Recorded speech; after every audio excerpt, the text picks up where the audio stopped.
So we're now on Peacekeeper Basic Training Part 3, and today's topic matter is, what is equity? What do you know about equity, Mr. Horn?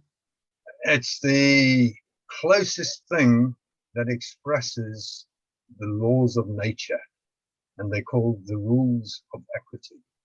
So that's an example of how law, legal rules, regulations, it's all a question of who does it actually apply to. So equity applies to us all. And important, it's not the law of equity, it's known in the UK as the rules of equity. And it's the expression of the conscience, and like we said in module 1, that it's what we feel. That's what's fair, what's just, and that's derived from the feeling of what's good and what's right and wrong, good or bad. So what I'll be doing is just going through what are called maxims of equity. These here have been the refinement over generations of expressions of natural law. And you'll see that they're actually very, very common sense and have meaning. And they support it actually with the rule of law and common law binding precedences. So just to keep it simple, so that you get familiar with the wording and the feeling of equity and see how it resonates with you. Basically, first thing is equity acts in person, i.e. on living people. It will not suffer a wrong without a remedy. Equity regards as ought to be done. I'll start that one again. Equity regards as done what ought to be done, i.e. when I make an obligation, I expect it to be done, or you would expect it to be done. Equity imputes then intent to fulfill an obligation. So if you don't stick to your word, i.e. my word is my bond, and actions speak louder than words, equity will look at it unfavorably. However, one who seeks equity must do equity. He who comes to equity must come with clean hands, and I've used words like honor, good faith, and clean hands. And what that's saying is equity will not permit a party to profit by their own wrong. Your harm that you cause cannot be turned into a cause of action. Equity, though, is very forgiving. Equity does not demand that its suitors shall have led blameless lives.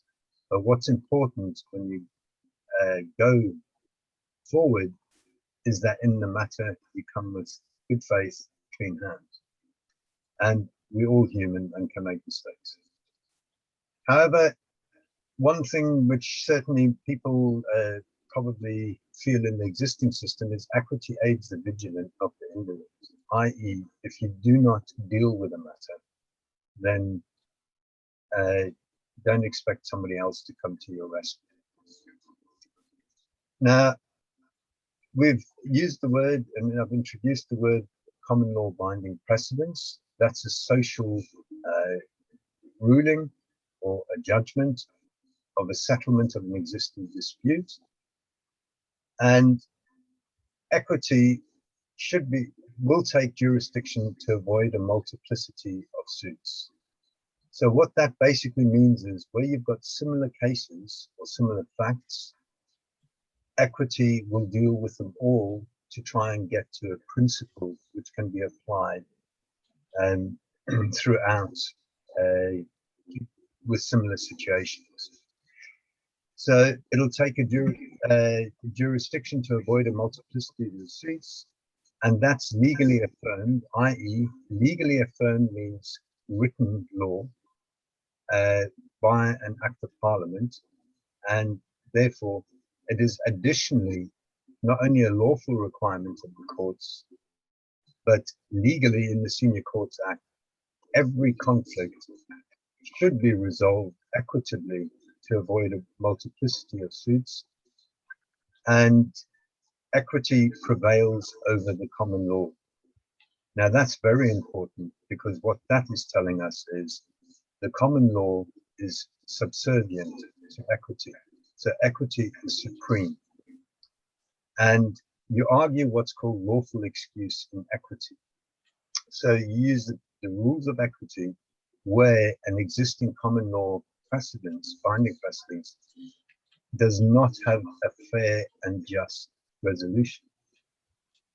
So hence, equity follows the law. Now, equity was introduced in the late 1500s, early 1600s by Lord Ellesmere. And equity, in the way he expressed it, was that to stop the inclination of the moment of the judge, rulings had to be made under the conscience. And hence we started to get uniform rulings rather than arbitrary rulings from the individual judges. And that's the fundamental difference between the Roman law system and the common law system. The common law system, lower courts must follow the higher court's previous rulings in a matter. Whereas in the Roman civil courts, Roman civil system, they do not. The judge can rule how he feels. So, already said, and I just want to reinforce this point, because people talk about the common law. Everybody's saying common law, common law, common law. Equity reigns supreme and prevails over common law. So that's the most important thing to take out of this. And summed up, equity acts in person and will not suffer wrong without a remedy. And we're familiar with that in the common law maxim. And Michael Benicio made a very good common law, pulling it all together, a universal maxim: cause no harm, injury, damage, or loss, but defend yourself, your family, your community, and your property with reasonable force necessary from all those who seek to do you wrong. So the important thing is act honorably at all times, act in good faith, act with clean hands, and stop turning a blind eye. Now, there's a lot that we'll be able to do as a peacekeeper in regards to that. We don't want to be putting ourselves in danger at all. But there's so much that we could do without putting ourselves in danger. So that's the important message that I just want to get over from equity, and for this level, that's as much as I want to say.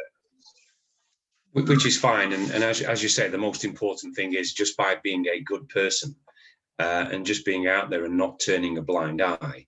It just means that you're going to live your life probably the way that you're living it already. You know, good people always look to do what they can to help others.